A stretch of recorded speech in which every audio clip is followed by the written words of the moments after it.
আমাকে বিদায় দেন মা। সত্যি তুই চলে যাবি বাবা? হ্যাঁ মা, বাণিজ্য করা হয়েছে আমাদের পেশা।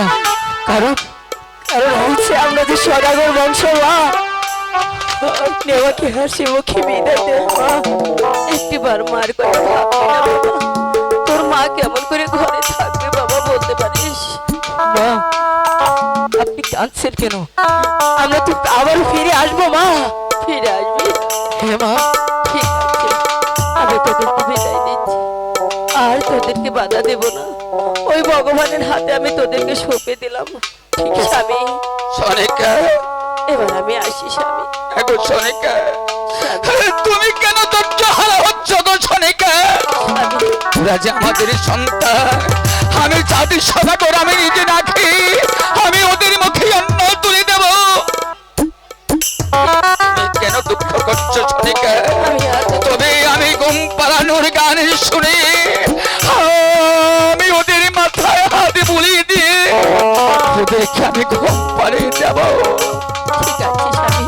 সনিকা, বিদায়। বিদায় স্বামী। খোকা, বিদায় বাবা। বিদায় মা, ভালো থাকিস। ঠিক আছে মা, ভালো থাকিস বাবা। স্বামী, বিদায় স্বামী। বিদায় মা।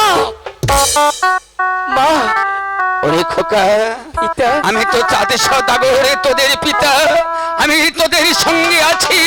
তুই কেন ধৈর্য হারা হচ্ছিস রে বাপ? আয় বাবা, আমার বকিয়া। শোনো মাঝি কর্ণধর। বলুন সদাগর ওই মশাই। তো কালীধরের সাগর দেখা যাচ্ছে, ওই কালীধরের সাগর মুখে তুমি যাত্রা করো। আমরা তাই করছি সদাগর মশাই, আপনি লঞ্চে উঠে বসুন।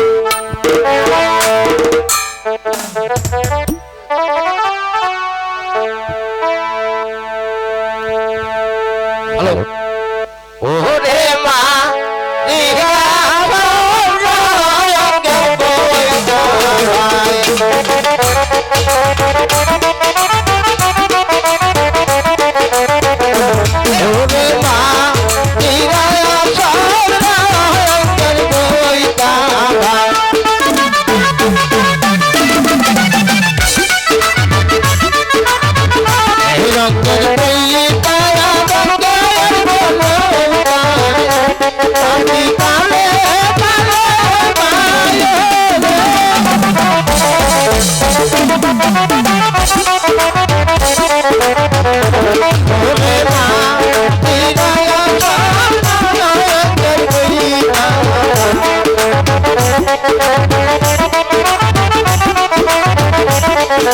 Thank you.